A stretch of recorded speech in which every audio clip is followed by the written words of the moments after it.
Drone ക്യാമറയിലെ കാഴ്ച കണ്ട് ഇവ ശരിക്കും പേടിച്ചുപോയി.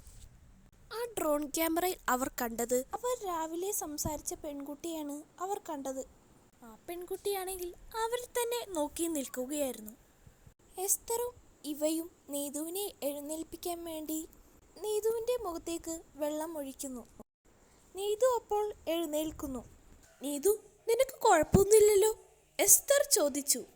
എനിക്ക് കുഴപ്പമൊന്നുമില്ല എസ്തർ, നീതു പറഞ്ഞു. അപ്പോൾ ശബ്ദം കേട്ട് ടീച്ചർ വരുന്നു. എന്താ ഇവിടെ ഒരു ശബ്ദം കേട്ടത്? ടീച്ചർ ചോദിച്ചു. ഞങ്ങളിവിടെ കളിക്കുകയായിരുന്നു മിസ്, മീനു പറഞ്ഞു. കളിയോ? ഈ നേരത്തോ? ടീച്ചർ ചോദിച്ചു. ആ ശരി ശരി, വേഗം കിടക്കാൻ നോക്ക്, ടീച്ചർ പറഞ്ഞു. ശരി മിസ്, എസ്തർ പറഞ്ഞു. ടീച്ചർ അതും പറഞ്ഞ് താഴേക്ക് പോയി. ചേച്ചി, ഈ ചേച്ചീനെയല്ലേ നമ്മൾ രാവിലെ കണ്ടത്? ഇവ ചോദിച്ചു. അതെ, എസ്തർ പറഞ്ഞു. അപ്പോൾ ആ ചേച്ചി ഒരു ഗോസ്റ്റാണോ? ഇവ ചോദിച്ചു. അതെ, എസ്തർ പറഞ്ഞു. അവർ ഗോസ്റ്റാണെങ്കിൽ നമ്മളെന്തിനാ നോക്കുന്നത്? ഇനി അവര് നമ്മളെ കൊല്ലാൻ വേണ്ടി മറ്റോ ആയിരിക്കോ? മീനു ചോദിച്ചു. കൊല്ലാനായിരുന്നെങ്കിൽ അവർക്കത് അപ്പോൾ തന്നെ ചെയ്യാമായിരുന്നു, പക്ഷേ അവരത് ചെയ്തില്ല, എസ്തർ പറഞ്ഞു. പക്ഷേ ചേച്ചി, നമുക്ക് ആ ചേച്ചി അറിയില്ലല്ലോ, പിന്നെന്തിനാ ആ ചേച്ചി നമ്മളെ നോക്കുന്നത്? അറ്റ്ലീസ്റ്റ് പേര് പോലും നമുക്കറിയില്ല, ഇവ പറഞ്ഞു. ഓ, പേരിൻ്റെ കാര്യം പറഞ്ഞപ്പോളാ പേര് ചോദിക്കാൻ വിട്ടുപോയെ, നീതു പറഞ്ഞു. ഇപ്പൊ അതാണോ വലിയ കാര്യം? മീനു ചോദിച്ചു. പക്ഷെ എനിക്ക് അവരുടെ പേരറിയാം, ബെനീറ്റ. ചേച്ചിക്ക് എങ്ങനെ അവരുടെ പേരറിയാം? ഇവ ചോദിച്ചു. ഞാൻ ആ പേര് അവരോട് തന്നെ ചോദിച്ചു, എസ്തർ മറുപടി പറഞ്ഞു. അതെന്തായാലും നന്നായി ചേച്ചി, ഇവ പറഞ്ഞു. ഇനി മതി, നമുക്ക് കിടക്കാൻ നോക്കാം, എസ്തർ പറഞ്ഞു.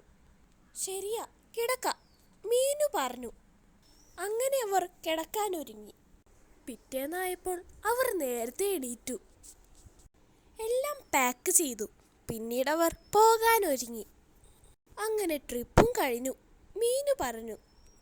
നല്ല രസമുണ്ടായിരുന്നു അല്ലേ ചേച്ചി? ഇവ ചോദിച്ചു. കുഴപ്പമൊന്നുമില്ലായിരുന്നു, എസ്തർ പറഞ്ഞു. എസ്തറും ഇവയും വീട്ടിലെത്തിയപ്പോൾ രാത്രിയായി. അവർ മീനുവിനോടും നീതുവിനോടും യാത്ര പറഞ്ഞ് പോകുന്നു. അവർ വീട്ടിലേക്ക് നടന്നു ചെന്നു. എന്നിട്ട് കോളിംഗ് ബെൽ അടിച്ചു. അപ്പോൾ അവരുടെ അമ്മ വാതിൽ തുറന്നു. ആഹാ, രണ്ടുപേരും എത്തിയോ?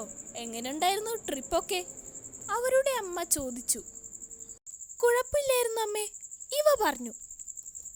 ശരി ശരി, രണ്ടുപേരും ഫ്രഷ് ആയിട്ട് വാ, ഞാൻ ഫുഡ് എടുത്തു വയ്ക്കാം, അവരുടെ അമ്മ പറഞ്ഞു. അങ്ങനെ അവർ വീടിൻ്റെ അകത്തേക്ക് കയറുന്നു. അവർ ഫ്രഷായി ഫുഡ് കഴിക്കാൻ ഒരുങ്ങി. അവർ ഭക്ഷണം കഴിച്ചു കൊണ്ടിരിക്കുന്നതിനിടെ അവരുടെ അമ്മ ചോദിച്ചു. നിങ്ങൾക്ക് നാളെ ക്ലാസ് ഉണ്ടോ? അമ്മ ചോദിച്ചു. ഇല്ലമ്മ, 2-3 ദിവസം ക്ലാസ് ഇല്ല, ഇവ പറഞ്ഞു. ശരി ശരി, വേറൊന്നുമല്ല, ഒരു സ്ഥലം വരെ പോവാനായിരുന്നു. എവിടെയമ്മേ? ഇവ ചോദിച്ചു. അത് സസ്പെൻസ് ആയിട്ടിരിക്കട്ടെ, അവരുടെ അമ്മ പറഞ്ഞു. പറ അമ്മേ, ഇവ പറഞ്ഞു. ശരി, പറയാം. അമ്മേൻ്റെ ഒരു റിലേറ്റീവിൻ്റെ വീട്ടിലാണ് നമ്മൾ പോകുന്നത്. അത് കേട്ട് എസ്തറും ഇവയും മുഖത്തോട് മുഖം നോക്കി. കാരണം അമ്മ അങ്ങനെ ഒരു റിലേറ്റീവിനെ പറ്റി പറഞ്ഞിട്ടില്ലല്ലോ. ആരായിരിക്കും അത്? എസ്തറും ഇവയും ഓർത്തു. ആരായിരിക്കും അവരുടെ അമ്മയുടെ റിലേറ്റീവ്? ഇതറിയാൻ അടുത്ത എപ്പിസോഡിനായി കാത്തിരിക്കൂ.